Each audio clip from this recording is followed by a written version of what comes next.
I was 3 lines into the incident report when Jasper's voice cut through the static on my radio, high-pitched and strained in a way that made me stop writing mid-sentence. "Julian, I need backup at the Blackwood trailhead. We've got a situation." The clock on the wall read 3:47. I'd been looking forward to finishing these reports and heading home early for once, maybe grilling something decent for dinner instead of microwaving another frozen meal. But something in Jasper's tone killed that plan immediately. In the 6 months since he'd been assigned to my sector, I'd never heard him sound like that. Not nervous, which was normal for him, but genuinely rattled. I picked up the radio. "What's the nature of the situation?" "There's a woman screaming for help. Deep in the woods, maybe half a mile past the main trail marker. She sounds really hurt, Julian." Standard missing hiker protocol. Probably someone who'd wandered off the marked path and gotten themselves injured. It happened more often than people wanted to admit, especially this time of year when the weather was still decent, but the days were getting shorter. "Copy that. Any visual on the subject?" "Negative. I can hear her, but I can't see her. She's too far into the tree line."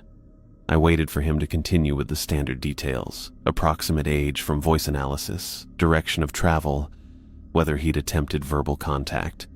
Instead, the radio went quiet for several seconds. When Jasper's voice came back, it was quieter, more uncertain. "Julian, something's not right about this." That phrase hit me differently than it should have. Not right how, I wanted to ask, but something in his delivery made me hesitate. Jasper was young, inexperienced, prone to overthinking situations that had simple explanations. But he wasn't the type to call for backup unless he genuinely needed it. In 6 months, he'd only requested assistance twice, both times for legitimate emergencies. "Explain not right," I said. Another pause. "I don't know how to explain it. Just, can you get out here, please?" The please sealed it. I set down my pen and reached for my gear. "On my way. Maintain your position and keep monitoring the situation. Do not attempt contact until I arrive." "Copy that." I grabbed my rifle from the gun safe, checked the chamber out of habit, and slung it across my shoulder. The weight of it felt heavier than usual, though I couldn't figure out why. Probably just the thought of hiking into dense woods to extract an injured civilian. Those situations always carried risk, unstable terrain, potential for additional injuries, the constant worry that you were making the wrong call about how to move someone safely. The drive to Blackwood took 18 minutes, and I spent most of it running through possibilities. Lost day hiker was the most likely scenario. Maybe someone who'd tried to take photos off the main trail and slipped down a slope. The screaming suggested serious injury, broken leg, maybe, or a fall that had left them trapped somewhere. Jasper's unease was probably just inexperience amplifying a standard rescue situation into something more dramatic than it actually was. But that phrase kept echoing in my head. Something's not right about this. I'd used those exact words myself once, 15 years ago, during my 2nd month as a ranger. Different park, different state, but the same job. The same responsibility to respond when people needed help in the wilderness. That situation had started with a radio call too, though it had been my partner who'd received it, not me. I'd been the rookie then, the one asking questions and trying to understand what was happening. I pushed that memory away before it could develop into something more detailed. Ancient history. Whatever was happening today in the Blackwood section was a completely separate incident with completely different circumstances. The Blackwood trailhead sat at the end of a gravel road that wound through dense pine forest for about 2 miles before opening into a small parking area. Jasper's patrol vehicle was the only one there, parked at an angle that suggested he'd arrived quickly and hadn't bothered with precise positioning. I pulled up next to him and killed the engine. He was standing beside his truck, radio in one hand, the other hand fidgeting with his belt buckle. Even from a distance, I could see the tension in his posture, shoulders rigid, weight shifting from foot to foot. When he saw me approaching, relief flooded his face in a way that made me realize he'd been more shaken than his radio calls had indicated. "Thank God you're here," he said. It's been going on for over an hour now. The screaming? Yeah. Same spot, same everything. She keeps calling for help, but it never changes, never moves. I studied his face. Jasper was 24, blonde, built like he'd played college sports before deciding on a career in park service. Normally, he had the kind of easy confidence that came from being young and physically capable. Right now, he looked like he'd seen something that had fundamentally altered his understanding of the world. "Walk me through it from the beginning," I said. I was doing the afternoon patrol, checking the trail markers and making sure the fire warning signs were still posted properly. Got to the main marker around 2:30, and that's when I first heard it. Woman's voice, calling for help. Sounded like she was in real distress. Standard protocol would have been for him to call it in immediately and request backup before investigating. The fact that he'd waited over an hour suggested he'd tried to handle it himself first, probably spent time trying to locate the source of the voice. "Did you attempt to make contact?" I called out, asked her to keep talking so I could find her, but she just kept repeating the same thing. "Help me, please help me, I'm hurt. Please help me." Over and over. Same words, same tone, same rhythm. The way he described it made something cold settle in my stomach. Injured people didn't usually repeat themselves with that kind of consistency. Pain and fear made speech erratic, desperate, variable. Someone who was genuinely hurt would be providing information, where they were, what had happened, how badly they were injured. "You said it never moves?" That's the thing that's bothering me most. I've been standing here for over an hour and the voice is always coming from the exact same location. If someone's really hurt, they'd be trying to get closer to the trail, right? Or at least shifting position, trying to get more comfortable. But it's like she's stuck in one spot, saying the same thing over and over. I looked toward the tree line. The Blackwood section was dense forest, mostly pine and oak with thick undergrowth that made navigation difficult even during daylight. Sound carried strangely in that kind of environment. Voices could seem closer or farther than they actually were, and the direction could be deceptive depending on wind and terrain. But Jasper's description was bothering me for reasons I didn't want to examine too closely. "Can you hear it now?" "Not right now. It comes and goes. Maybe every 10 or 15 minutes she'll call out for a few minutes, then go quiet again." As if on cue, a woman's voice drifted through the trees, distant but clear enough to make out the words. "Help me! Please, someone help me! I'm hurt!" The voice was definitely female, probably middle-aged based on the tone. It carried the kind of desperation that suggested serious injury and genuine fear. But as I listened, I started to understand what had unsettled Jasper. There was something mechanical about it, something too consistent. The pauses between words were identical each time. The inflection never varied. "Help me, please, someone help me, I'm hurt!" Exactly the same. Not similar. Identical. The cold weight in my stomach got heavier. How long has she been repeating those exact words? "Since I got here. Same thing every time." Jasper looked at me with eyes that were asking me to explain something he couldn't understand himself. "Julian, people don't talk like that when they're really hurt, do they?" I wanted to tell him he was overthinking it, that stress and injury could cause people to repeat themselves, that we needed to focus on getting to her location and providing assistance. But I couldn't make myself say any of those things because I knew he was right. People didn't talk like that when they were really hurt. 15 years ago in a different park, I'd heard something similar. A man's voice that time, calling for help with the same mechanical consistency, the same perfect repetition.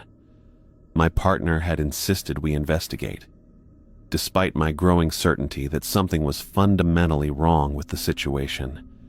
We'd found the source of the voice eventually. We'd also found what was making it. I looked at Jasper's pale face and realized he could sense it too, even without experience to give him context. Some part of him understood that what we were hearing wasn't quite human, even if he couldn't articulate why. The voice called out again, identical to before, and I felt 15 years of carefully suppressed memories trying to surface. I grabbed my rifle and checked the safety. "Stay close to me and do exactly what I tell you. We're going to find her." The trail disappeared almost immediately once we entered the Blackwood section. What started as a clear path quickly dissolved into barely visible deer tracks, winding between thick stands of pine and oak. Jasper walked ahead of me, his shoulders tense, checking over his shoulder every few steps like he expected something to follow us. The forest floor was soft underfoot, decades of fallen leaves creating a natural carpet that muffled our footsteps.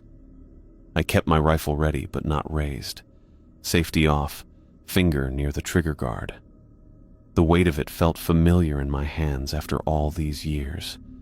My eyes moved constantly, scanning the tree line, checking the spaces between trunks where shadows gathered thick and dark.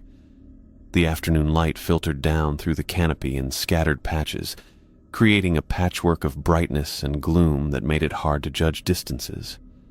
Jasper's radio crackled softly on his belt, the static barely audible but present. He'd turned the volume down when we started walking, not wanting to broadcast our position to whatever might be out here. Smart thinking for a rookie. Most new rangers would have kept it loud, thinking they might need to call for backup quickly. But Jasper understood that sometimes the thing you're tracking might be tracking you back. The air was still between the trees, no wind to speak of.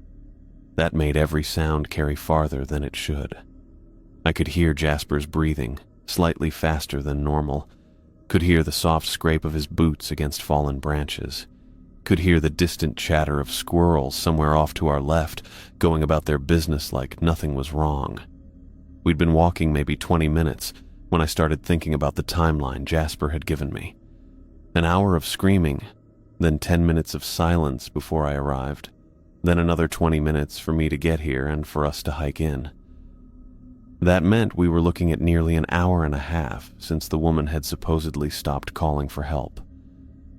If someone was genuinely hurt, genuinely trapped, they might have passed out by now, might have given up hope of rescue, or might have died from whatever injuries they'd sustained. But my gut told me we weren't going to find an injured hiker. The memories from 15 years ago kept pushing at the edges of my mind. Different forest, different season, but the same feeling of wrongness that Jasper had picked up on. The same sense that something was pretending to be human and doing a poor job of it. I'd been young then, eager to help, convinced that my training and good intentions were enough to handle whatever the job threw at me. I'd learned better. Jasper stopped suddenly ahead of me, his hand going up in a gesture I recognized. He'd heard something. I froze in place, listening, trying to filter out the normal forest sounds and focus on whatever had caught his attention. Then I heard it. "Help me! Please! Someone help me!" The voice came from deeper in the woods, maybe another quarter-mile ahead of us. Female, definitely distressed, words clear despite the distance. But even as I registered the content of the plea, my brain was already analyzing the delivery, the tone, the rhythm, the way the syllables carried through the trees. 30 seconds passed. I counted them off in my head, watching the second hand on my watch. "Help me, please, someone help me." Identical, not just similar, not just close. Identical in every way. Same inflection on help, same desperate rise in pitch on please, same trailing off on me at the end, same duration, same volume, same everything.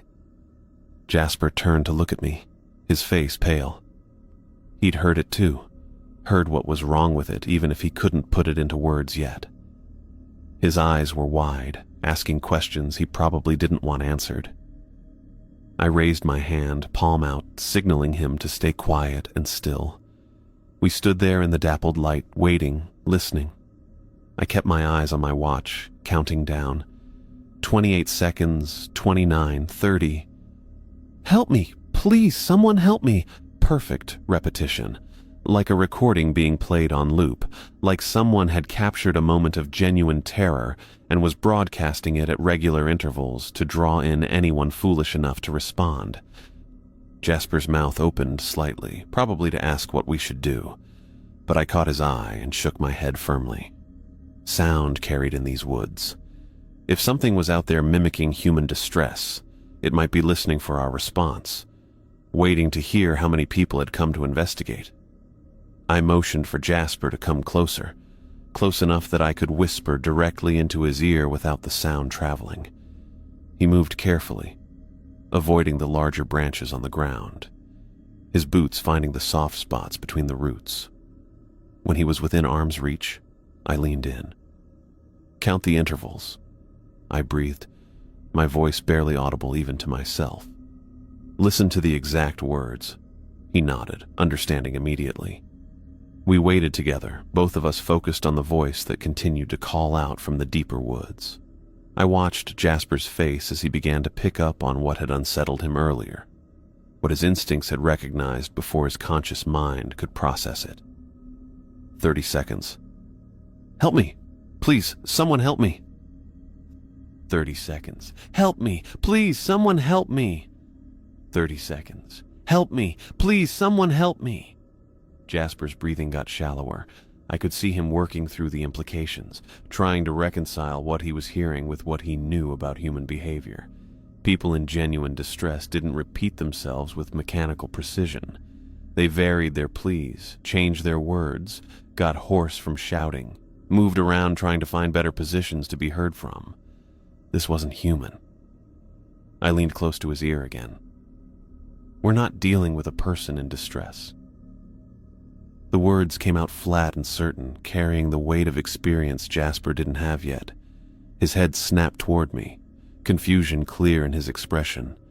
He wanted to ask questions, wanted explanations, wanted reassurance that we were still operating in the normal world, where the worst thing we might encounter was a lost hiker with a broken leg. "What do you mean?" he whispered back, his voice tight with the kind of fear that came from realizing you were out of your depth. I studied his face, seeing myself at 24, seeing the moment when everything you thought you knew about the job shifted into something darker and more complicated. Part of me wanted to protect him from it, send him back to the truck while I handled this alone. But he'd already heard too much, seen too much, and if we were dealing with what I thought we were dealing with, I might need backup. The screaming continued from ahead of us, that perfect 30-second rhythm that no human throat could maintain. Each repetition sounded exactly like the last, no variation in tone or timing, no sign of the fatigue that should have set in after nearly 2 hours of calling for help. I kept my voice low, barely a whisper. Listen to it. Really listen. When people are hurt, scared, desperate, they don't sound like that. They don't repeat the same words in the same way over and over. Their voices change. They get tired. They try different approaches. Jasper's eyes widened as the implications sank in. I could see him replaying the last hour in his mind, all the time he'd spent listening to those calls, all the details that had felt wrong without him being able to identify why. "Then what is it?" he asked, and I heard the tremor in his voice that meant he was starting to understand we'd moved beyond normal ranger protocols. Before I could answer, the voice called out again, that same mechanical repetition echoing through the trees. But this time, I caught something else underneath it. A rustling in the undergrowth, maybe 50 yards closer than the voice, something moving parallel to our position, staying hidden in the thick brush. Whatever was making those sounds knew we were here, and it was positioning itself between us and the way out. I needed to tell him. Jasper was looking at me with that expression rookies get when they realize their training manual doesn't cover what's happening. The mechanical voice echoed again from deeper in the woods, and I could hear whatever was moving through the brush adjusting its position, getting closer. 15 years ago, I said, keeping my voice low, I was where you are now. Rookie ranger, 2nd month on the job. Jasper's eyes widened slightly. He was still gripping his radio, knuckles white against the black plastic casing. I could see him trying to process what I was telling him while that thing continued its 30-second countdown in the distance. I got a call just before my shift ended. Hikers reported hearing someone screaming for help in this exact section of forest, same area we're standing in right now. The memory came back sharp and clear, bringing with it the taste of copper and the smell of pine needles mixed with something else, something wrong. 5 people had gone missing. A group from the university doing some kind of research project. I shifted my rifle to a more comfortable position, finger still resting near the trigger guard. The undergrowth rustled again, maybe 40 yards away now. Whatever was out there was patient, methodical, just like before. The witnesses said they heard the screams around noon. By the time I got the call, it was almost 4 in the afternoon. But when I arrived with my partner, we could still hear them. Same voice, same words, same timing. I paused, watching Jasper's face. He was starting to understand that this wasn't going to be a normal rescue operation. We spent 3 hours out here that day. The voice never stopped, never changed, never moved. Jasper swallowed hard. What happened to the hikers? Never found them. Search teams combed this area for 2 weeks. Brought in dogs, helicopters, volunteers from 3 counties. Nothing. No bodies, no equipment, no trace they'd ever been here. I could still remember the frustration in the search coordinator's voice after the first week. How do 5 people just disappear without leaving a single footprint? The voice called out again, that same mechanical plea drifting through the trees. Help me. Please help me. Jasper flinched at the sound, his whole body tensing. I put a hand on his shoulder, feeling the tremor running through his muscles. But you heard the screams, he said. Just like now. Just like now. I nodded toward the sound. Same pattern, same timing. My partner thought we were dealing with someone who was injured, maybe delirious. Kept insisting we had to find them before dark. I remembered Tom Martinez, 20-year veteran with commendations covering half his office wall. He'd been so certain we could track down the source, so confident in his experience, right up until we found what was making the noise. We followed the sound deeper into the forest. Took us almost an hour to get close enough to see what was happening. The rustling in the brush moved again, and I caught a glimpse of something dark shifting between the tree trunks. Not an animal. Animals move differently, with purpose and natural rhythm. This was something else entirely. Jasper was breathing faster now, short, shallow breaths that would tire him out if he didn't get control. What did you find? I didn't answer immediately. The memory was there, clear as yesterday, but talking about it would make it real again. Would bring back the smell and the sight and the sound Tom made when he saw what was hanging from that branch. We need to keep moving, I said instead.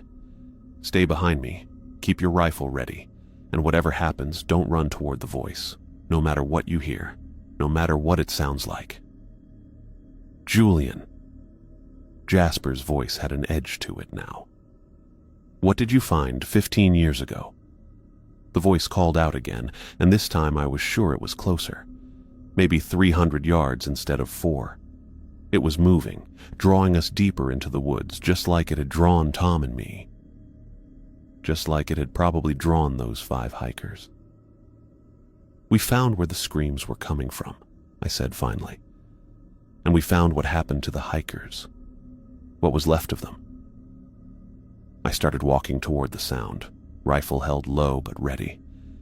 Jasper fell into step behind me, his boots crunching on the pine needles and dried leaves. The trees seemed to close in around us as we moved deeper into the forest, branches forming a canopy so thick that the afternoon light barely penetrated. The thing making those sounds, I continued, it wasn't human. Wasn't an animal either. Something else. Something that had learned to copy human voices but couldn't quite get the emotions right. That's why the screams sound so mechanical, so repetitive. How do you know? Jasper's voice was barely above a whisper. Because I've heard it before. because Tom and I tracked it down and found its feeding ground. The words came out harder than I intended, because I've spent 15 years hoping I'd never hear those sounds again. We walked in silence for several minutes, following a deer trail that wound between massive pine trunks. The voice continued its countdown, 30 seconds of silence followed by that same plea for help. I counted the intervals automatically, a habit left over from that day with Tom. 32 seconds, 31, 33, always close to 30, but never exactly the same. Whatever was making the sound had some variation built in, just enough to seem almost human. The rustling in the brush had stopped. That worried me more than the noise had. It meant the thing was either very close or had moved far enough ahead to set up an ambush. Neither option was good. "What happened to your partner?" Jasper asked. "Tom retired the next week, put in his papers and moved to Florida. Told everyone he wanted to be closer to his grandkids, but I knew better. I stepped over a fallen log, testing each footfall before putting my full weight down. The ground was soft here, covered in years of decomposed leaves, perfect for hiding tracks. He couldn't handle what we saw, couldn't sleep, couldn't eat, kept hearing those screams in his head. But you stayed. Someone had to. Someone who knew what to look for." I glanced back at Jasper. His face was pale, but he was keeping up, staying alert. Good. We were going to need every advantage we could get. I transferred to a different station for a few years, told myself it was a one-time thing, some kind of freak occurrence. But I kept hearing stories, missing hikers, unexplained disappearances, search teams finding nothing but hearing voices in the woods. The voice called out again, definitely closer now. Maybe 200 yards. We were getting near the clearing where Tom and I had found the feeding ground. I could feel it in the way the trees were spaced, the way the undergrowth was starting to thin out. "I came back here 5 years ago," I said.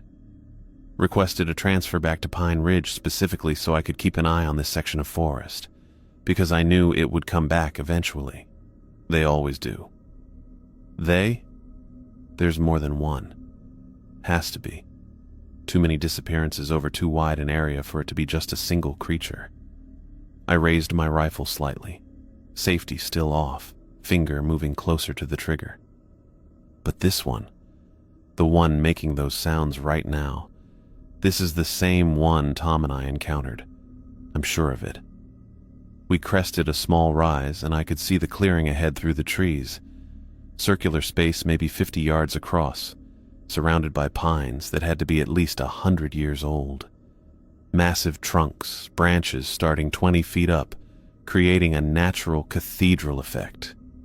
Beautiful, if you didn't know what it was used for. "How can you be sure?"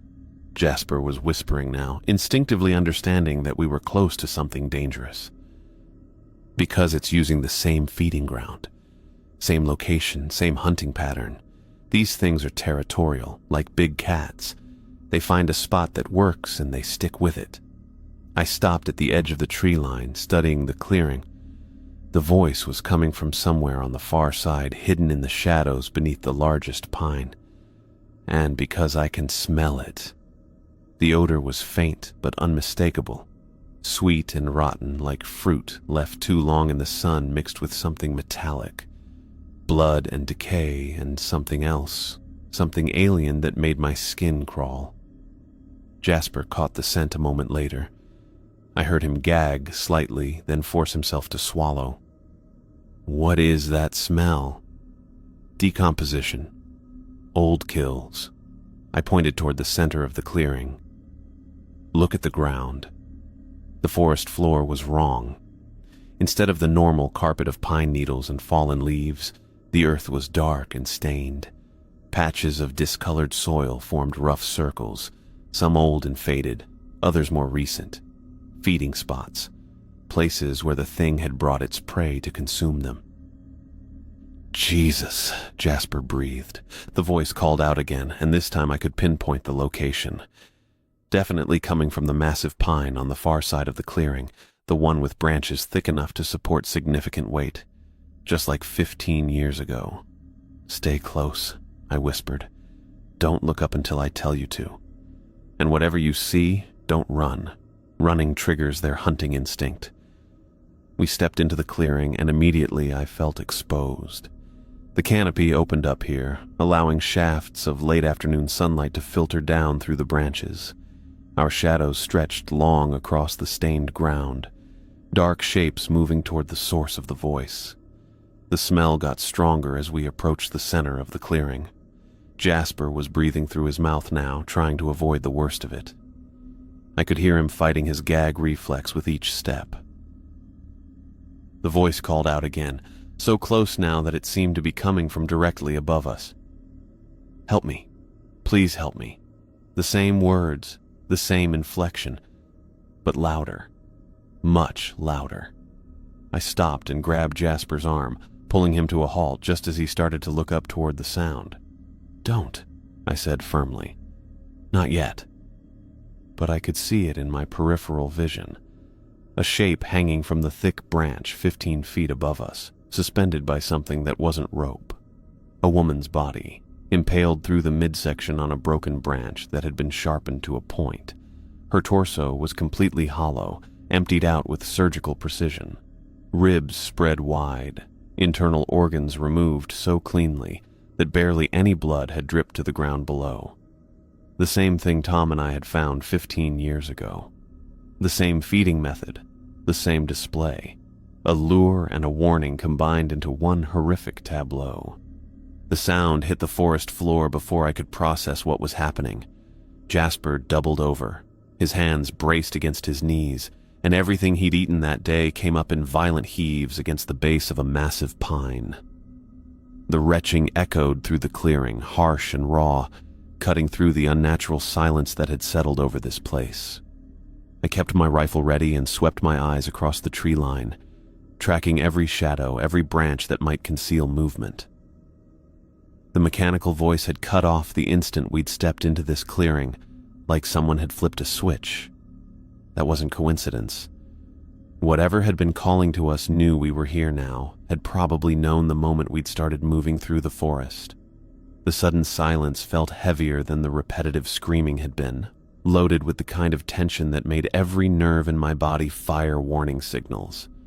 Jasper spat and wiped his mouth with the back of his hand, his face pale and slick with sweat. He was shaking, and I couldn't blame him. The first time you see what one of these things does to a person, it changes something fundamental in how you understand the world. I remembered Tom's reaction 15 years ago had been similar, though he'd managed to keep his breakfast down until we'd gotten back to the truck. The sight above us was worse than what we'd found back then, more deliberate in its presentation. This wasn't just feeding behavior. This was a display. The forest around us felt wrong in ways that went beyond the obvious horror suspended in the branches. The normal sounds were missing. No bird calls, no insects, no small animals moving through the undergrowth. Even the wind seemed muted here, as if the air itself was holding its breath. The only sound was Jasper's ragged breathing as he tried to pull himself together, and the faint creak of tree branches overhead that I was trying very hard not to think about. I positioned myself so I could watch both the tree line and keep Jasper in my peripheral vision. He was vulnerable right now, and if this thing decided to make a move, I needed to be ready. My finger stayed near the trigger guard, not quite on it, but close enough that I could react in a fraction of a second. The rifle felt solid in my hands, familiar weight that provided some small comfort in a situation that had moved far beyond normal ranger protocols. Jasper straightened up slowly, using the tree trunk for support. His uniform was wrinkled and stained, and his hands were still trembling. He looked at me with wide eyes that held too much white around the edges, the kind of expression you see on people who've just had their fundamental assumptions about reality shattered. "What is that thing?" he whispered, his voice hoarse from being sick. Before I could answer, the voice came again. From somewhere in the trees to our left, maybe 30 yards away, hidden in the thick canopy where the afternoon shadows created perfect concealment. The same woman's voice, the same words we'd been hearing for the past hour. "Help me. Please help me." But now that we were close enough, now that I wasn't distracted by trying to track the source through dense forest, I could hear what Jasper had sensed from the beginning. The words carried no weight, no emotional resonance. They were perfect in their pronunciation, exact in their timing, but completely hollow, like listening to a recording of someone reading phonetically from a script in a language they didn't understand. Real human distress has texture to it. Fear makes voices crack and waver. Pain changes breathing patterns, affects how sounds are formed. Genuine pleas for help carry desperation that you can feel in your chest, an urgency that makes you want to move, to respond, to help. This voice had none of that. It was technically accurate, but emotionally void, the vocal equivalent of a photograph that looked right until you noticed the eyes were just a little too flat, a little too empty. I felt something cold settle in my stomach as the implications hit me fully. This thing had been using the woman's voice for hours before we'd arrived. It had probably started the moment she'd died, maybe even before that was complete. The thought of what she might have experienced in her final moments, knowing something was learning to copy her voice while she was still alive to hear it, made my jaw clench tight enough that my teeth ached. "Jasper," I said quietly, keeping my voice low and steady. "The thing that did this to her is still here, still watching us." His eyes went even wider, if that was possible. He looked around the clearing with jerky, panicked movements that made me want to grab him and force him to be still. Sudden movements were exactly what we couldn't afford right now. "Where?" he whispered. "Somewhere close. Close enough to see us, close enough to know we found its display." I kept my own movements minimal, just small adjustments to my stance that let me cover different angles without telegraphing my intentions. It's using her voice to try to lure us closer, probably into whatever trap it's got prepared. The voice came again, same location, same timing. "Help me. Please help me." Jasper flinched at the sound, and I saw his hand drift toward his sidearm. I shook my head slightly, catching his attention. "Don't draw unless I tell you to," I said. "And don't respond to the voice. Don't call back. Don't try to answer it. That's what it wants." "I don't understand," Jasper said, his voice barely audible. "What is it?" I had to choose my words carefully. Too much information too fast, and he might panic completely. Too little, and he might make a mistake that got us both killed. The thing was, I wasn't entirely sure I understood it myself. Tom and I had theorized plenty after our encounter 15 years ago, but we'd never had solid answers. Just observations and guesswork based on one terrifying night in these same woods. "It's something that's learned to copy human voices," I said. "Probably learned by listening to people when they're..." I gestured vaguely toward the tree above us. "When they're in distress. But it doesn't understand what the words mean, doesn't understand human emotions. So when it tries to use those voices, they come out wrong, flat, mechanical." "How do you know all this?" "Because Tom and I tracked one down 15 years ago. Same area, same hunting pattern, same kind of display." I watched the shadows between the trees, looking for any hint of movement. The voice is just a tool to it, like a fishing lure. It calls until something comes to investigate, then it takes them. The voice repeated again, and this time I was ready for it. I listened carefully to the tone, the inflection, the precise way each syllable was formed. It was definitely the same woman whose body was suspended above us. The vocal patterns matched what I could remember of her brief, genuine screams from when we'd first entered the clearing, but stripped of all the human elements that made speech more than just sound, it became something deeply unsettling. Jasper was starting to understand. I could see it in his face. The color was coming back slowly and his breathing was getting steadier. Good. I needed him functional if we were going to get out of this intact.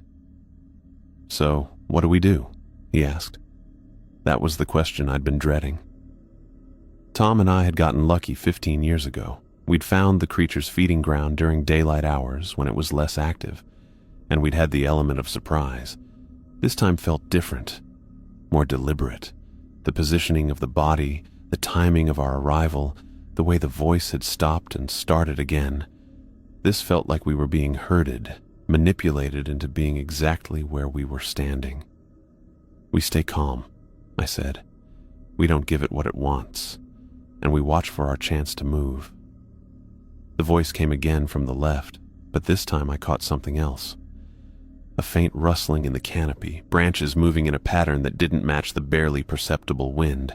Something large was repositioning itself up there, moving with deliberate care to stay hidden while maintaining line of sight on our position.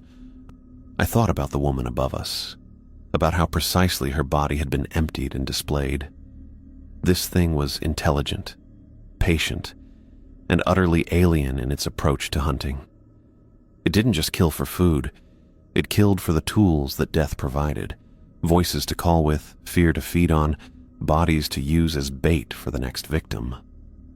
The clearing felt smaller now, more enclosed.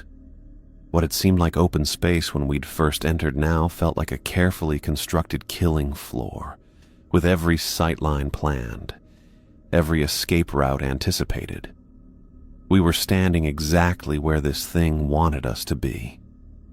"Help me, please help me," the voice called again, and I finally understood why it sounded so wrong beyond just the lack of emotion. The woman was dead. Her throat was gone, her vocal cords destroyed or removed. The sound wasn't coming from any human anatomy at all. It was being produced by something that had learned to mimic the mechanics of human speech without needing any of the physical structures that normally created it. Human voices came from breath moving through shaped passages, from tongue and teeth and lips working together. This was something else entirely, something that could reproduce the end result without any of the underlying process. No wonder it sounded flat and mechanical.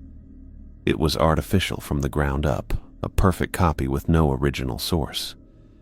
I whispered to Jasper, keeping my voice as quiet as possible while still making sure he could hear me clearly. The thing that killed her is still nearby. It's using her voice, but it can't replicate emotions, can't understand what fear or pain actually sound like. That's why the calls sound so wrong. He nodded, and I could see him processing this information, filing it away in whatever mental framework he was building to deal with this situation. Good. Understanding the enemy was the first step toward surviving it. Jasper straightened up from the tree, dragging the back of his hand across his mouth. His face had gone completely white, but he managed to get his rifle up and into position. The barrel wavered as his hands shook, and I could hear his breathing coming in short, uneven bursts. "What are we dealing with here?" he asked, his voice barely above a whisper. I kept my own rifle ready, continuing to scan the tree line while I considered how much to tell him. The truth was, I'd never gotten a clear look at the thing during that encounter 15 years ago. Tom and I had tracked it to this same clearing, found the same kind of display hanging in the branches, but when it finally showed itself, everything had happened too fast. Too much chaos, too much fear clouding our judgment. What I remembered was movement through the trees that didn't make sense. Something tall enough that its head would have been level with branches that were 8 or 9 feet off the ground. But it wasn't just the height that had been wrong. The way it moved through the forest, weaving between trunks without seeming to adjust its path, like it could bend in ways that human joints simply couldn't accommodate. Tom had fired 3 shots that day, and I was pretty sure at least one had connected, but the thing had just melted back into the woods, like it had never been there at all. "I don't know exactly," I said, keeping my voice low. "Never got a good look at it before." That wasn't entirely true, but it was close enough.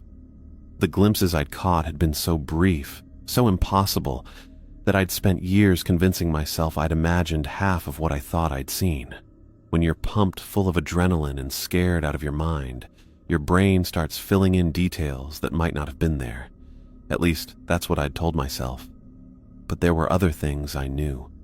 Stories that had been passed down through the ranger service here. Whispered conversations between the old-timers who'd worked these woods for 30 or 40 years.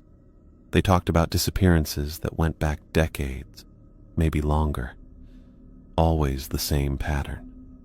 People venturing too deep into the remote sections, voices calling for help that went on too long, search parties that found nothing but sometimes heard those same calls echoing through the trees.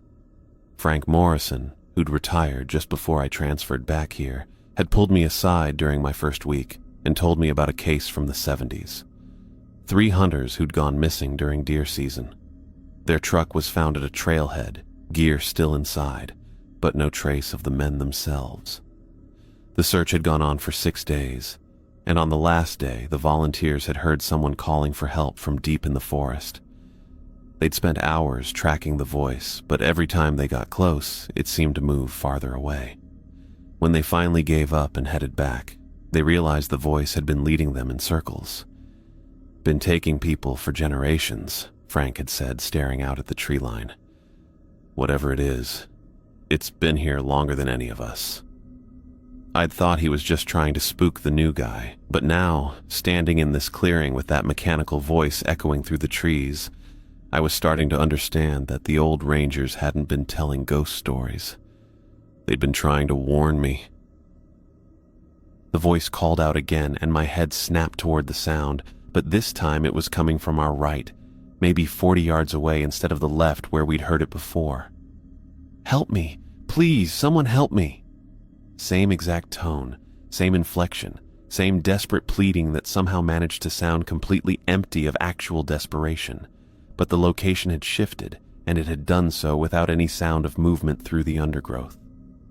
No footsteps, no branches breaking, no rustling of leaves.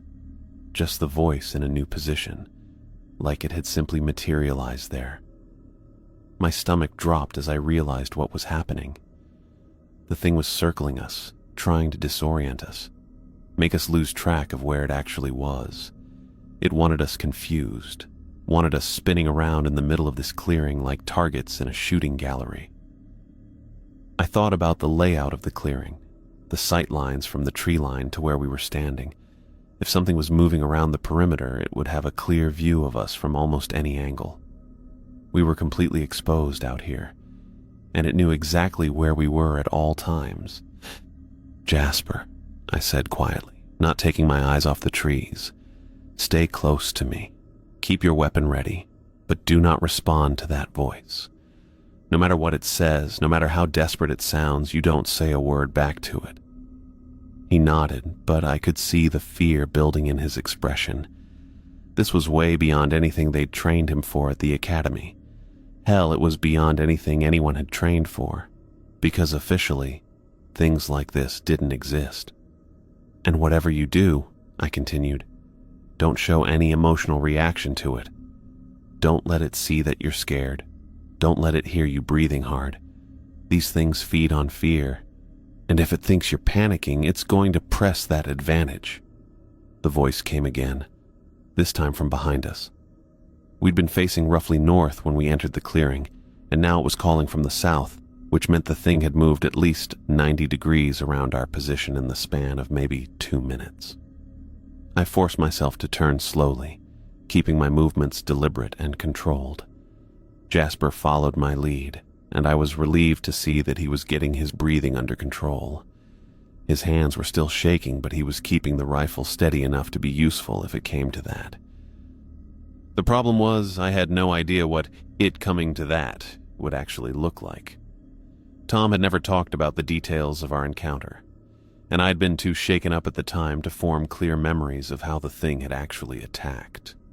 I remembered gunfire, remembered running, remembered the sound of something large crashing through the trees behind us, but the specific mechanics of how it moved, how it fought, what its vulnerabilities might be, all of that was lost in the chaos of 15 years ago.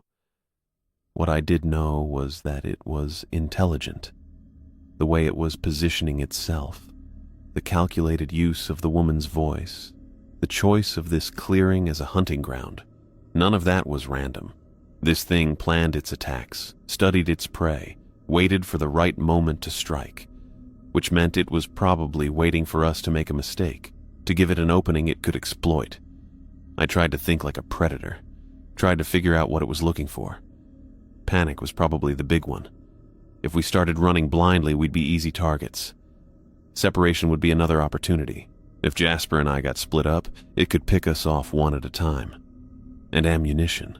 If we started firing wildly at shadows, we'd burn through our rounds and leave ourselves defenseless when it finally decided to make its move. The voice called again, and this time I was ready for it. Due east, maybe 35 yards out. It was definitely circling us, but the pattern wasn't random. It was moving clockwise around the clearing, taking up new positions at regular intervals, which meant I could start to predict where it would be next. I glanced up at the corpse hanging in the branches above us, and a new thought occurred to me. The woman had been killed recently, probably within the last day or two, based on the condition of the body, which meant this thing had been active, had been hunting, and we'd walked right into its territory during a feeding cycle. But there was something else. The way the body had been displayed, the surgical precision of the wounds, the complete removal of the internal organs. That wasn't just killing for food.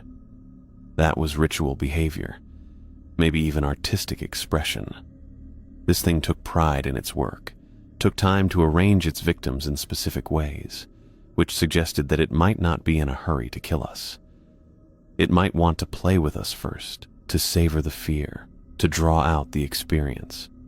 That could work in our favor if we kept our heads and looked for an opportunity to turn the tables. The voice came from the north this time, completing a full circuit around our position. I was right about the pattern. It was moving in a clockwise direction, probably staying just inside the tree line where the shadows would provide cover. "It's circling us," I whispered to Jasper. "Clockwise pattern, staying in the trees.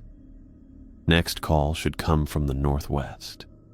He nodded, and I saw him shift his stance slightly, angling his body so he could bring his rifle to bear more quickly in that direction. Good. He was thinking tactically instead of just reacting in fear. The voice called out right where I'd predicted it would, and I felt a small surge of confidence. If I could track its movement, I might be able to anticipate its attack. The question was whether I'd have enough warning to do anything about it when the time came. My whole body went rigid when I heard the first branch snap. Not the light crack of a twig underfoot, but the deep, wet sound of something thick giving way under serious weight. Whatever was moving through the trees ahead of us wasn't trying to be quiet anymore. Another snap echoed through the clearing, closer this time, then another. The rhythm was all wrong. Too much time between each step, like whatever was making them had to think about where to place each foot. Or like it was taking steps longer than anything human-sized should be able to manage. Jasper pressed against my back, close enough that I could feel him shaking through both our uniforms. His breathing had gone shallow and rapid, little puffs of air that I could hear even over the sound of my own pulse hammering in my ears. I wanted to tell him to back up, give me room to maneuver, but I didn't dare make a sound. Not now. The footsteps kept coming, each one deliberate, measured, like the thing making them was in no hurry at all, like it knew we weren't going anywhere. I kept my rifle raised, finger resting on the trigger guard, trying to track the source of the sounds. The problem was the way sound carried in thick woods. Everything echoed and bounced until you couldn't tell if something was 30 feet away or 100 yards. But these footsteps weren't bouncing. They were coming straight toward us, cutting through the forest in a direct line that no animal would take. My mind raced through what I knew about the terrain ahead. Thick undergrowth between mature pines, Deadfall from last winter's storms, patches of bramble that would tear up anything trying to push through. Nothing should be able to move through that mess in a straight line, especially not something heavy enough to snap branches like that. But the footsteps kept coming. Jasper's breathing was getting worse. I could feel him fighting not to hyperventilate, his chest rising and falling against my back in quick, shallow bursts. The kid was holding it together, but barely. I needed to keep him focused, keep him from doing something stupid like running or calling out. "Easy," I whispered, so quiet I barely made any sound at all, just a breath of air shaped into a word. The footsteps stopped.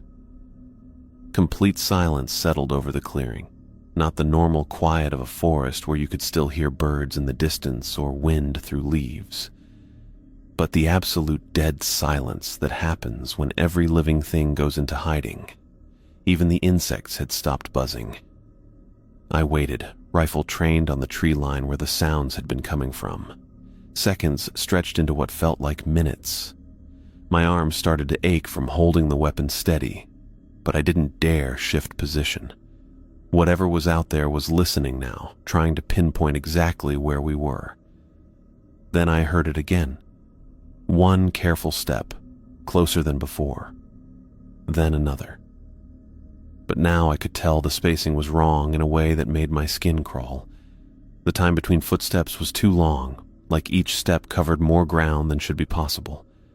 Like whatever was making them had legs that were just too long for anything that should exist. Jasper made a small sound in his throat, barely audible, but I felt him tense up even more. He'd figured out what I was realizing, that whatever was coming toward us wasn't moving like anything we'd ever encountered before. Another step. Closer. I could hear smaller branches and undergrowth being pushed aside now, the sound of something large forcing its way through obstacles that should have made it change direction. But it kept coming in that same straight line, like the thick brush wasn't even slowing it down. My mouth had gone completely dry. I tried to swallow and couldn't.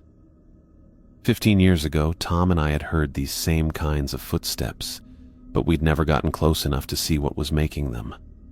Tom had fired his shots from a distance, and whatever it was had disappeared back into the deep woods. This time was different. This time, it was coming right to us. The mechanical voice had stopped calling for help. That worried me more than the approaching footsteps. The creature had been using the voice to keep our attention, to make us focus on one specific spot while it positioned itself. Now, it didn't need the distraction anymore. I could hear Jasper trying to control his breathing, taking slow, deliberate breaths through his nose. Good. The kid was scared out of his mind, but he was thinking. He understood that making noise right now could get us both killed. Another footstep, and this time I caught a glimpse of movement through the trees. Something tall shifting between the pine trunks about 70 feet away. Too tall. Way too tall to be human.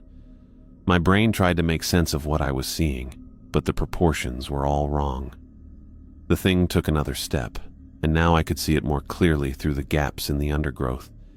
My first thought was that it had to be someone on stilts, because nothing could naturally be that height. But the movement was too fluid, too organic. Whatever those long legs were, they were real. Jasper pressed harder against my back, and I realized he was seeing it too. His breathing had stopped altogether for a moment, then started up again in quick, panicked bursts. I wanted to reach back and steady him, but I couldn't take my hands off the rifle. The creature took another step, pushing through a patch of dense brush like it wasn't even there. Branches that should have stopped anything human-sized just bent and snapped around it. I caught another glimpse of its silhouette, and my stomach dropped. My stomach dropped when I saw how wrong the proportions were. The legs were too long, the torso too narrow, like someone had taken a human form and stretched it out until it barely resembled what it was supposed to be. 60 feet away now. Close enough that I could make out more details through the trees, and every detail made it worse. The way it moved wasn't right either. Not the careful picking through undergrowth that a person would do. but a kind of flowing motion that seemed to ignore the obstacles in its path. Jasper's hands grabbed the back of my uniform shirt, bunching the fabric in his fists. I could feel him trembling through the contact, but he was staying quiet. Good. Whatever training he'd gotten was holding up under pressure, even if he was scared senseless. The thing pushed through another cluster of branches, and I got my first clear look at its skin. Mottled gray and black, like old bark or diseased flesh. But it wasn't just the color that was wrong. It was the way the skin seemed to hang on the frame underneath. Stretched tight in some places and loose in others, like it didn't quite fit properly. My mind kept trying to rationalize what I was seeing. Maybe it was someone in a costume. Maybe it was some kind of optical illusion caused by shadows and distance. But deep down, I knew better. This was the same thing Tom and I had encountered 15 years ago. The same thing that had been taking people from these woods for decades, 50 feet away. I could see the skeletal frame underneath that stretched skin now, visible through places where the flesh pulled tight over protruding bones. The proportions were completely inhuman, joints that bent at angles that shouldn't be possible, limbs that were too long and too thin to support that height. The creature stepped out from behind a cluster of pine trees, and I saw its face. My breath caught in my throat. I'd thought I was prepared for this moment, thought I'd steeled myself for whatever I might see. But nothing could have prepared me for the grotesque parody of human features that stared back at me across the clearing. It had eye sockets, but they were empty black holes that seemed to go deeper than they should.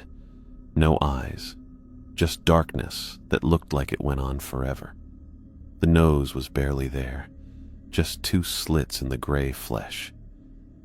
But it was the mouth that made my skin crawl. It stretched too wide across the skull, extending past where the corners of a human mouth should end, like someone had taken a knife and carved a smile that went too far.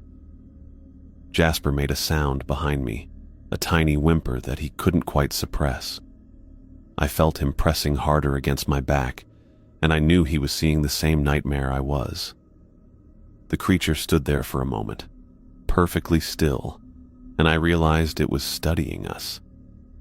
Those empty eye sockets were pointed in our direction, and even though there was nothing visible in them, I could feel its attention like a physical weight. It was evaluating us, deciding what to do next. That's when I noticed what it was holding in one of its elongated hands. The woman's head dangled from fingers that were too long and had too many joints. Her eyes were closed, her face slack and pale, but the features were intact. This was the source of the voice we'd been hearing, the lure that had drawn us into the clearing. The creature had been carrying it around like some kind of tool. My stomach lurched as I understood what that meant. The thing hadn't just killed the woman. It had kept part of her, the part it needed to make the sounds that would bring more prey. The mechanical quality of the voice made sense now. It wasn't coming from a human throat at all. Somehow this creature could make those sounds without needing the vocal cords or lungs that normally produced speech.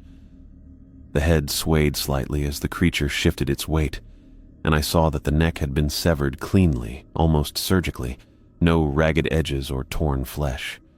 Whatever had done this had tools or claws sharp enough to cut through bone and tissue like it was nothing. Jasper's grip on my shirt tightened, and I could feel him fighting not to lose control completely. The kid was holding it together through sheer willpower, but seeing that severed head was pushing him toward his breaking point. The creature tilted its own head slightly, studying us with those empty sockets. The movement was too fluid, like its neck could bend in ways that human anatomy wouldn't allow. Everything about it was wrong. A collection of almost human features assembled in proportions that violated every natural law I knew. I kept my rifle trained on its center mass, but I wasn't sure bullets would even slow this thing down. It was too tall, too alien, too far removed from anything I understood. Tom had hit it 15 years ago, and it had just disappeared into the woods. What made me think I could do any better? The creature took a step closer, and I heard Jasper's breathing speed up again, 40 feet away now, close enough that I could see details I didn't want to see. The way its skin seemed to shift and move independently of the frame underneath, the way its joints bent at impossible angles, the way that grotesque mouth never quite closed all the way. It raised the severed head slightly, like it was showing us a trophy. Then, impossibly, the dead woman's mouth opened. "Help me, please, help me." The voice was exactly the same as what we'd been hearing, but now I could see that it wasn't coming from the corpse at all. The creature was making the sound somehow, using the head as a prop, while the real voice came from somewhere else entirely. The dead woman's lips moved slightly, but the timing was off, like a badly dubbed movie. Jasper made another small sound, and I felt him start to shake harder. Seeing the source of the voice, understanding how the creature had been manipulating us, was breaking down his last reserves of control. The thing took another step closer, still holding the head like an offering, 35 feet away. Close enough that I could smell it now, the stench of decay mixed with something else, something chemical and alien that made my nose burn. Those empty eye sockets never moved away from us. It was watching, waiting, studying our reactions. This wasn't just a predator hunting for food. This was something intelligent, something that understood fear and knew how to use it as a weapon. The severed head spoke again, the same words in the same mechanical tone, while the creature's impossible mouth stretched even wider. I realized it was smiling at us, enjoying our terror, feeding on the fear it could sense radiating from both of us. I had to make a choice. Wait for it to come closer and hope I could get a clean shot, or take the initiative while I still had distance and the element of surprise. My finger moved from the trigger guard to the trigger itself. The creature took another step forward, and I could see every horrible detail of its face clearly now. This was it. This was the thing that had been taking people from these woods for generations, the nightmare that had driven Tom into early retirement and haunted my dreams for 15 years. It was real. It was right in front of me, and it was holding the head of its latest victim like a sick joke. The severed head tilted upward in the creature's grasp, and I watched in sick fascination as the dead woman's mouth opened. Her lips moved with unnatural precision, forming words that came out in that same mechanical tone we'd been hearing for the past hour. "Help me. Please help me." But this time I could see exactly how it worked. The creature's own mouth remained completely closed, its stretched lips sealed in that horrible grin, while the woman's head produced the sounds like some grotesque ventriloquist act. Her jaw moved up and down with clockwork timing, her tongue shifting behind her teeth, but there was no breath behind the words, no life. Just the creature manipulating her vocal cords, like pulling strings on a puppet. My stomach turned as I realized what I was witnessing. This thing had learned to operate a human throat from the inside. It understood the mechanics of speech well enough to make a dead woman's voice box function, but it had no concept of the emotions that should accompany those words. That's why the calls sounded so wrong, so empty. It was running a biological machine it didn't truly comprehend. The creature's black eye sockets fixed on us while it continued the demonstration, holding the head at different angles, making the mouth open and close in perfect rhythm. It was showing off. This wasn't just hunting anymore. It was playing with us, displaying its mastery over human anatomy like a cat batting around a mouse before the kill. Jasper's breathing had become shallow and rapid behind me. I could feel him shaking against my back, but he hadn't broken yet. That was something. I needed him functional for whatever came next. The creature began moving toward us again, and I raised my rifle to shoulder height. The weight felt solid and reassuring in my hands, even though I had no idea whether conventional ammunition would do anything meaningful to this thing.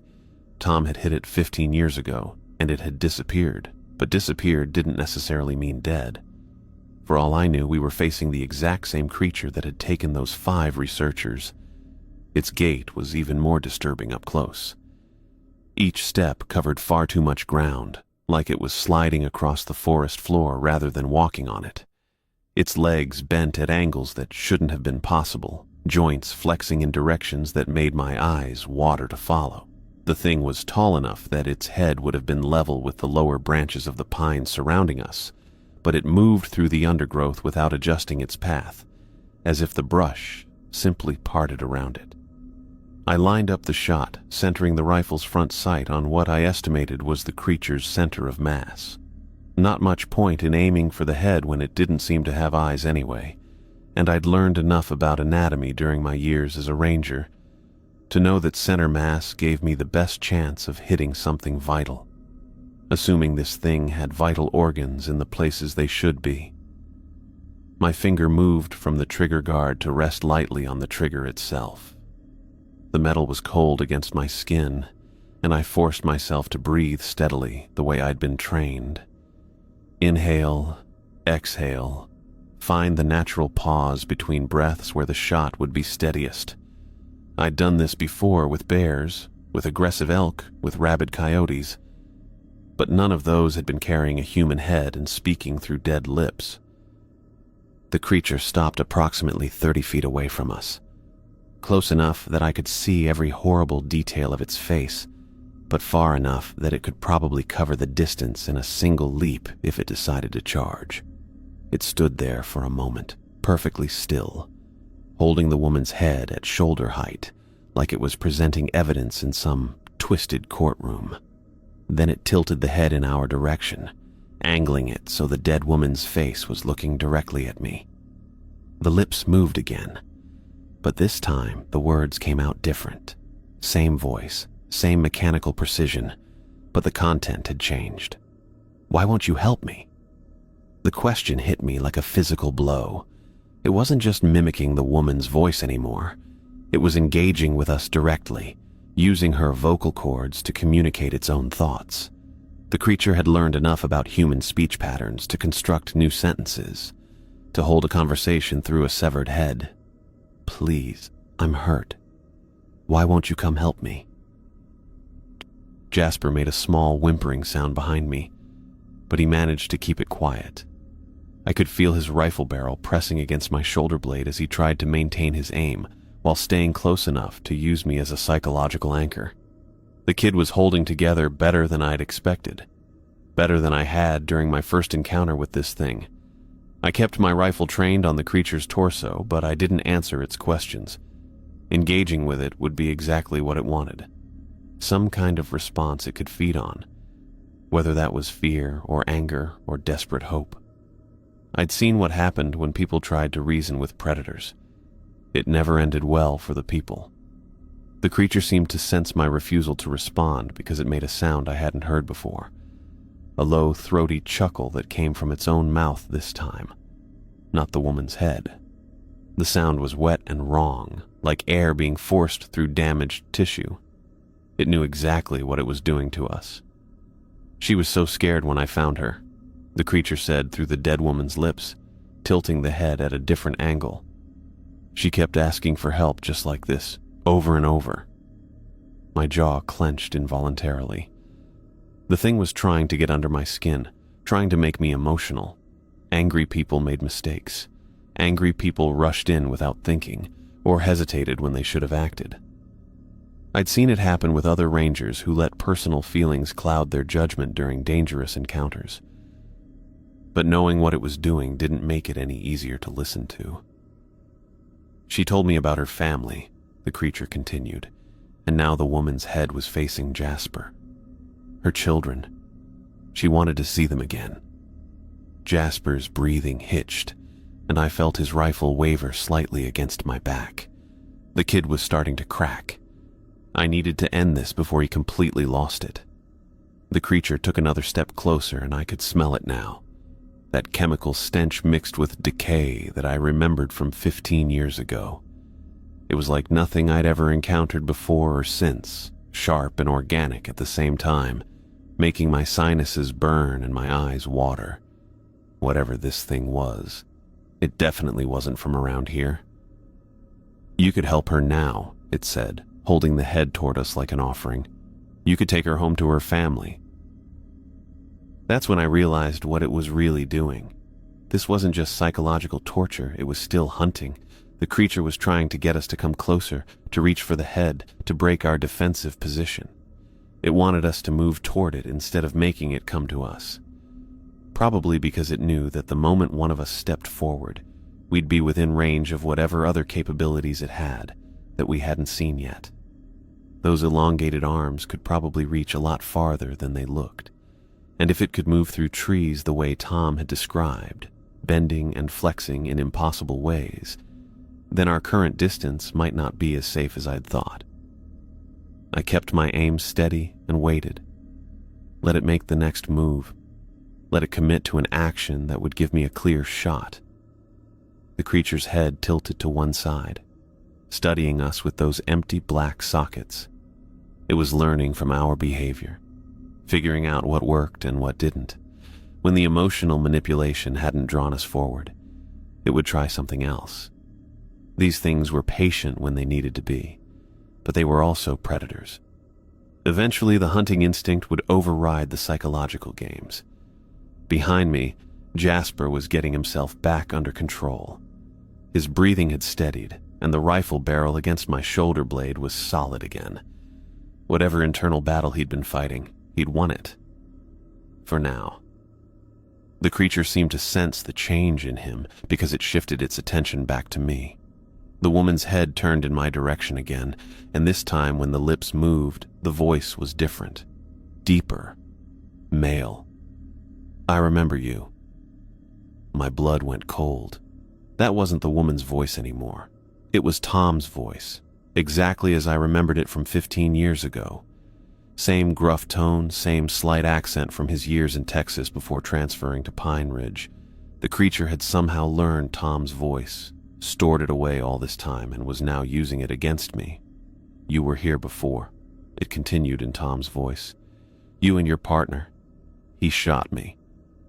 I forced myself not to react, even though hearing Tom's voice coming from that severed head was making my skin crawl. The creature was confirming what I'd already suspected. This was the same entity from 15 years ago. It had survived Tom's shots, remembered us, and now it was back. "Where is he now?" the creature asked, tilting the woman's head like Tom used to do when he was thinking through a problem.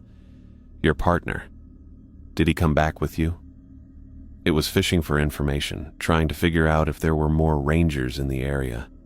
That suggested it was still capable of caution, still aware that humans could pose a threat under the right circumstances. Tom's bullets had hurt it enough to make it retreat, even if they hadn't killed it. The creature took another step forward, closing the distance to maybe 25 feet, close enough that I could see the texture of its skin, mottled gray and black, like old leather that had been stretched too thin.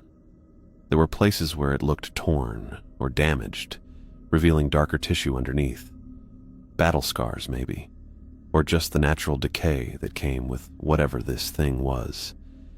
Its own mouth opened for the first time since we'd been watching it, revealing rows of teeth that were definitely not human. Too many of them, too sharp, arranged in patterns that made no evolutionary sense. When it spoke through its own vocal cords instead of the woman's head, the voice was like grinding stone. "He ran away," it said, switching back to its own horrible voice. "Left you here alone." That wasn't true. Tom had retired, moved to Florida, gotten as far away from these woods as possible. But he hadn't abandoned me in the field.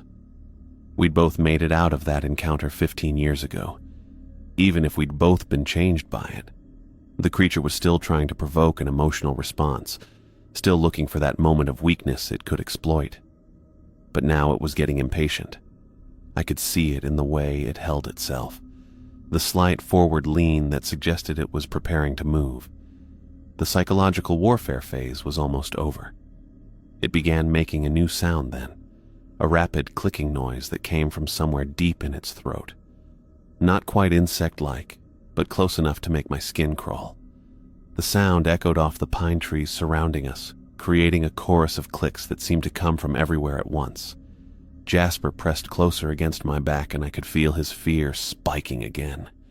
The clicking was getting louder, faster, building to some kind of crescendo that I didn't want to stick around to hear the end of. The clicking was building to something I didn't want to find out about. My finger moved from the trigger guard to the trigger itself, feeling the familiar resistance of the metal.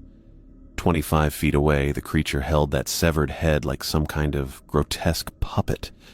Its own mouth stretched in what might have been a grin if it belonged to anything remotely human. I'd been in this exact spot 15 years ago. Same clearing, same smell of decay mixed with something chemical and wrong. Tom had taken the shot then, 3 rounds into center mass, and the thing had just disappeared into the trees. But this time felt different. This time I wasn't a rookie following someone else's lead. The clicking stopped. Complete silence dropped over the clearing like a heavy blanket. Even the insects had gone quiet again, leaving just the sound of Jasper's rapid breathing behind me and my own heartbeat in my ears. The creature tilted its head, studying us with those empty black sockets where eyes should have been. Its grip on the woman's head shifted, fingers repositioning with too many joints bending in directions that made my stomach turn. I squeezed the trigger. The rifle kicked against my shoulder, the crack of the gunshot splitting the silence and echoing off the pine trees around us. My shot caught the creature dead center in its chest, right where a human's heart would be. The impact sent it staggering backward, arms windmilling as it fought to keep its balance. The severed head tumbled from its grasp, hitting the ground with a wet sound that I tried not to think about too hard. Black fluid started pouring from the wound, not red like blood, but something dark and thick that looked wrong against the mottled gray skin. The creature looked down at its chest, then back up at us, and that's when it made a sound I'll never forget. A shriek that started low in its throat and built to something that sounded like metal being torn apart, like nails on a chalkboard mixed with the screaming of brakes. The sound went right through me, making my teeth ache and my vision blur for a second. But the thing was still standing. I'd put a round center mass from 25 feet, close enough that I couldn't have missed if I tried, and it was still on its feet. The black fluid kept flowing from the wound, more than should have been possible, soaking into the strange skin and dripping onto the forest floor. But instead of collapsing, instead of showing any sign that the shot had done real damage, the creature straightened up and started moving toward us again. This time, there was nothing calculated about its approach. No more psychological games or voice mimicry or careful positioning.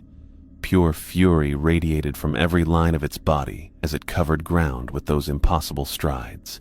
Joints bending wrong, arms reaching for us with fingers that were too long and had too many segments. "Jasper!" I shouted, not taking my eyes off the advancing creature. "Shoot it in the head!" Behind me, I heard Jasper's breathing hitch, then the metallic sound of him working his rifle's action. The creature was 15 feet away now, close enough that I could see the tears in its skin where the black fluid was seeping through, close enough to make out individual teeth in that stretched mouth. Too many teeth, arranged in rows that went deeper than any mouth should go. Jasper's rifle cracked behind me. His shot caught the creature right in its left eye socket, the hollow space that had been staring at us, with nothing but darkness. The bullet punched through whatever passed for its skull and exploded out the back of its head in a spray of black fluid and fragments that I didn't want to identify. The thing stopped mid-stride, its arms still reaching for us, but suddenly without any coordination behind the movement. For a second that felt like an hour, the creature just stood there, swaying slightly with its head tilted at an angle that would have broken a human neck. Then its legs folded beneath it, those impossible joints collapsing in on themselves, and it hit the ground with a wet thud that I felt through the soles of my boots. The silence that followed was different from before, not the oppressive quiet of something waiting to strike, but the genuine absence of threat, Even the insects started buzzing again, tentative at first, then with more confidence as the seconds passed. I kept my rifle aimed at the creature's head, or what was left of it, and started moving forward. Slow steps, ready to put another round into the thing if it so much as twitched. Jasper stayed close behind me, his breathing still uneven but steadier than it had been. "Is it dead?" he whispered. "We're about to find out." 10 feet away, I could see the damage Jasper's shot had done. The creature's skull had caved in on itself, leaving a crater where the back of its head used to be. Black fluid pooled beneath it, soaking into the pine needles and dark soil. But what caught my attention was the skin. The mottled gray color was changing, darkening to black and starting to peel away from whatever lay underneath. 5 feet away, I stopped and watched. The skin wasn't just changing color, it was decomposing. Rapidly, like time-lapse footage of decay, the gray flesh turned black, then started sloughing off in sheets that revealed white bone beneath. The smell hit us then. Not just the chemical wrongness from before, but the sweet, cloying stench of advanced rot. "Jesus," Jasper breathed. "What's happening to it?" I didn't answer because I was too busy watching the creature dissolve. The process was accelerating, skin falling away in larger chunks, exposing a skeleton that looked almost human except for the proportions. Too tall, joints in the wrong places, extra segments in the fingers and vertebrae. The black fluid kept flowing, more than the body should have been able to contain, spreading in a dark stain across the forest floor. Within minutes, nothing remained but bones and that spreading pool of black liquid. Even the bones looked wrong in the daylight, too white and too smooth, like they'd been carved rather than grown. The skull that Jasper had put a bullet through was cracked open like an eggshell, revealing nothing inside but empty space. I lowered my rifle and let out a breath I hadn't realized I was holding. Beside me, Jasper was staring at the remains with wide eyes, his rifle still raised and ready. "It's over," I said, more to convince myself than him. The black fluid was already soaking into the ground, disappearing into the soil like water into sand. By tomorrow, there probably wouldn't be any sign that the creature had ever existed except for those 2 white bones, and even those looked like they were starting to crumble at the edges. I looked around the clearing, taking in the suspended corpse in the tree branches, the dark stains on the ground where other victims had been brought, the severed head that lay a few feet away from the creature's remains. All of it would need to be dealt with, documented somehow, though I had no idea how to explain any of this in an official report. But right now, in this moment, the thing that had been taking people from these woods for generations was finally dead. The voice that had led search parties in circles was silent. The creature that had killed 5 researchers 15 years ago and drove Tom into early retirement had been stopped. Jasper finally lowered his rifle, his hand shaking as the adrenaline started to wear off. He looked at me with something between relief and horror, still processing what we'd just been through. The forest around us was quiet except for the normal sounds of insects and wind through the pine branches. No more clicking, no more false cries for help. No more footsteps that covered impossible distances. Just the peaceful silence of woods where nothing was hunting anymore. I pulled out my lighter before Jasper could get his cigarette to his mouth. His hands were shaking so badly he would have burned himself trying to get a flame going. The small metal lighter felt solid in my palm, familiar weight that grounded me after everything we'd just been through. "Here," I said, flicking it open. The flame caught on the first try, steady and orange in the forest air.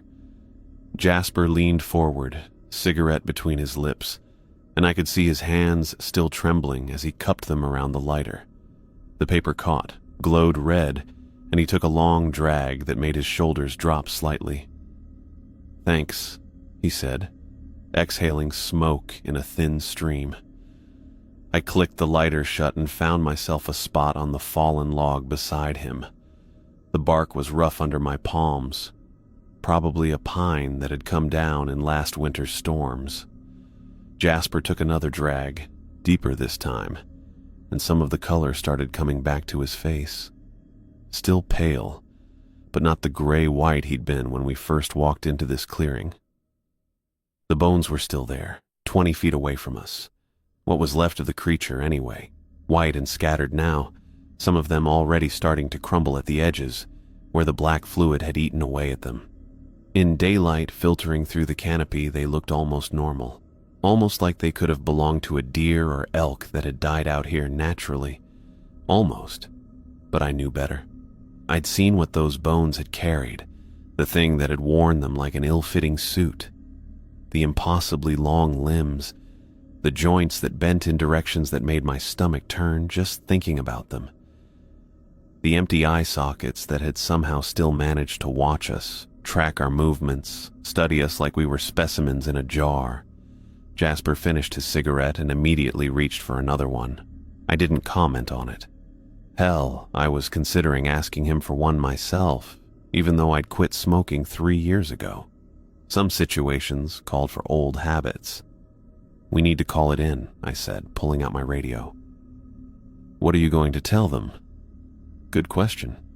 I'd been thinking about that ever since the creature's remains had finished dissolving into the ground. How do you explain something like this in a report? How do you write up an encounter with something that shouldn't exist? Something that used a severed human head like a puppet to lure people to their deaths? "That we found human remains," I said. "That's technically true. The woman's body was still up there in the branches, impaled and hollowed out. That part would be easy enough to document. Suspicious death, possible homicide, call in the forensics team and let them figure out the details. They'd find evidence of the other victims too, once they started looking. The dark stains in the soil, the bone fragments that were probably scattered throughout this clearing if you knew where to dig. What I wouldn't mention was the thing that had put them there." I keyed the radio and called back to dispatch, reported our location, and requested a recovery team for human remains. The dispatcher's voice crackled back, professional and efficient, asking for details about the condition of the body and whether we needed immediate medical assistance. I gave her the basics, enough to get the right people moving in our direction, but kept it simple. "ETA on the team?" I asked. 45 minutes to an hour, came the reply. "Can you secure the scene until they arrive?" "Copy that, we'll maintain position." I clipped the radio back to my belt and looked at Jasper. He was halfway through his second cigarette, staring at the spot where the creature had fallen. His rifle was propped against the log beside him, still loaded, safety on. Good habits, even when his world had just been turned upside down. "An hour," I told him. He nodded but didn't say anything, just kept smoking and staring. I could practically see his mind working, trying to process what we'd been through, trying to fit it into some kind of framework that made sense. I knew that feeling. I'd been exactly where he was 15 years ago, sitting in this same clearing with Tom, waiting for backup and wondering if I was losing my mind. Wondering if what I'd seen was real or if the stress of the job had finally gotten to me. The difference was that Tom had been just as shaken as I was. We'd both seen it, both shot at it, both watched it disappear into the woods, trailing black fluid instead of blood. We'd had each other to confirm that yes, this had really happened. Yes, we'd both seen the same impossible thing. Jasper only had me. And I was the one who'd known what we were walking into, who'd led him here with full knowledge of what we might find. That had to be weighing on him. "You did good back there," I said. He looked at me, cigarette dangling from his lips. "Did I?" "That headshot saved both our lives. I hit it center mass and it kept coming. Your shot is what dropped it. I was terrified. Good. Being scared means you understood the situation correctly." He almost smiled at that. Almost. Is that what you told yourself 15 years ago? Tom told me that. After we got back to the station and filed our reports, he said fear was just information, and the information it was giving us was that we were dealing with something dangerous. Smart guy. Yeah, he was. We sat in silence for a while.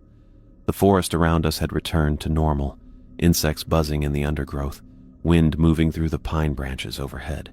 No more clicking sounds, no more impossible footsteps covering too much ground too quickly.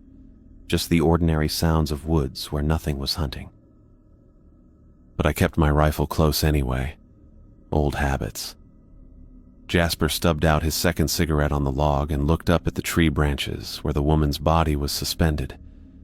How long do you think she was alive when it took her? Don't think about that. Hard not to. I understood. The creature had known details about her family, her children. It had used that information to try to manipulate us, to draw us closer, which meant it had talked to her before she died, had learned those details somehow. Whether through conversation or something worse, I didn't want to speculate. The important thing is that it's dead now, I said. It won't take anyone else. How do you know there aren't more of them?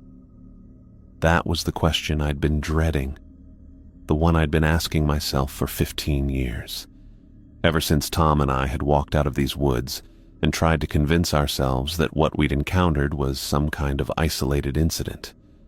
I don't know, I said. But I've been watching this section of forest for 5 years now, and this is the first sign of activity I've seen. If there were more of them in the immediate area, I think we'd have noticed. What about other areas, other forests? That's not our jurisdiction. It was a cop-out answer, and we both knew it. But it was also the truth. We were responsible for this section of Pine Ridge, these specific trails and clearings and campsites. What happened in other national forests, other states, other countries, that was someone else's problem, even if I suspected it was a much bigger problem than anyone wanted to admit. The radio crackled and dispatch updated us on the recovery team's ETA. 20 minutes out now. I could hear vehicles in the distance, still faint but getting closer. The cavalry was coming, complete with cameras and evidence bags and forms to fill out in triplicate. What happens now? Jasper asked. Now we do our jobs. We secure the scene, we cooperate with the investigation, we file our reports. We go back to regular patrols and hope nothing like this happens again. And if it does? I looked at him, this kid who'd been a ranger for less than 6 months and had already seen more than most people see in a lifetime. He was handling it better than I'd expected. Better than I had, probably, when I was his age. If it does, we deal with it. Same as we dealt with this one. Together? Together. He nodded and reached for another cigarette, then thought better of it and put the pack away. Good choice. The recovery team would be here soon, and showing up to a crime scene chain smoking probably wouldn't make the best impression. I stood up and walked over to the creature's remains, what little was left of them. The bones were more fragmented now. Some of them nothing but white powder scattered across the forest floor. In another hour or two, there might not be any trace left at all, which was probably for the best. Try explaining those proportions to a forensics team. Try explaining joints that bent in impossible directions, or a skull with eye sockets too large and too deep for any known species. Better to let the forest reclaim them. Let them become part of the soil, part of the endless cycle of growth and decay that kept these woods alive. I heard engines getting closer, the sound of heavy vehicles navigating the dirt roads that led back to this section of forest. The recovery team would be here in a few minutes, along with investigators and medical examiners and probably half a dozen other specialists I couldn't even name. They'd photograph everything, measure everything, catalog every detail they could find. They'd take the woman's body down from the tree branches and transport it back to the city for autopsy. They'd collect soil samples from the dark stains in the clearing and run tests that would probably come back inconclusive. And eventually, they'd file their reports and close the case and move on to the next mystery. Because that's how the system worked. You documented what you could document, you followed the evidence where it led, and you didn't ask too many questions about the things that didn't fit into neat categories. Jasper joined me beside the scattered bones, careful not to step on any of the fragments. Think they'll find anything useful? They'll find enough to confirm that someone killed her. That's probably all they need. And the rest of it? The rest of it stays between us. He looked at me, understanding passing between us. This was bigger than official reports and evidence logs. This was the kind of knowledge that changed you, that made you see the world differently. The kind of knowledge that came with responsibility. The engine sounds were getting louder now.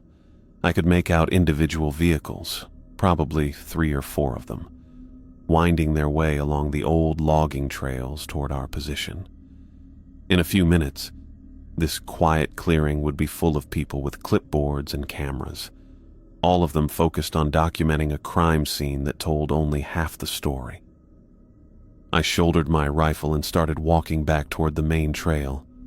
Jasper fell into step beside me, his own weapon secured, his color almost back to normal.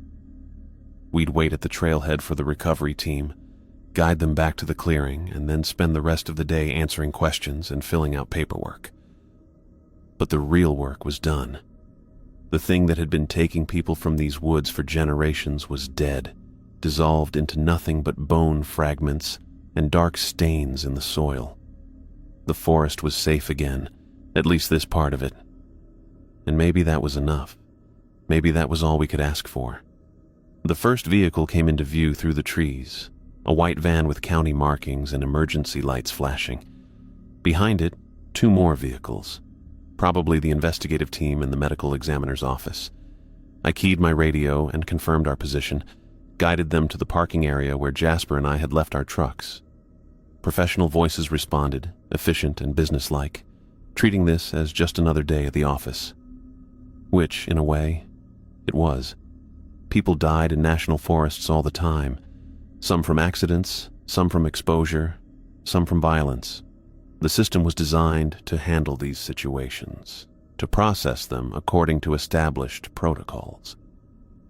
What the system wasn't designed to handle was the truth about what had really happened here.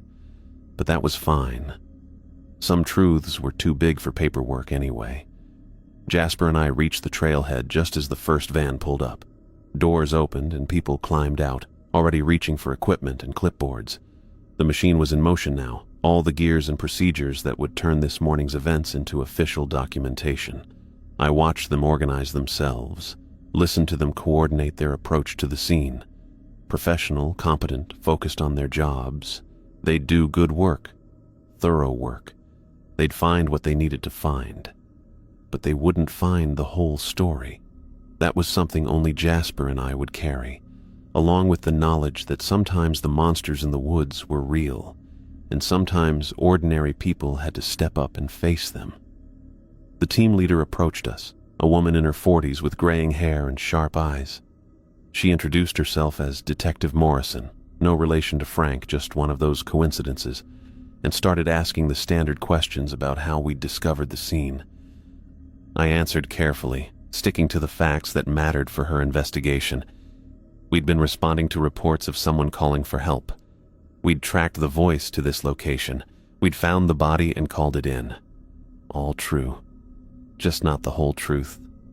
As we talked, I noticed Jasper listening carefully, learning how to navigate the space between what had happened and what could be officially documented. It was a skill every ranger needed, especially in country like this, where the official explanations didn't always cover everything you might encounter. The detective finished her initial questions and started organizing her team for the walk back to the clearing. I volunteered to guide them, to make sure they didn't miss any important details. Jasper stayed behind to coordinate with the medical examiner's team. As we walked back along the deer trail, I found myself thinking about Tom, wondering what he'd think about all this. He'd probably be relieved that the thing was finally dead, that it wouldn't be taking any more victims. But he'd also be worried about what else might be out there, what other threats we hadn't encountered yet. Fair enough, I was worried about that too, but for now, this was enough. One threat eliminated, one section of forest made safe again. We'd done our job, protected the people who came here to hike and camp and enjoy the wilderness. And if other threats emerged, well, we'd deal with those when the time came. That's what we were here for.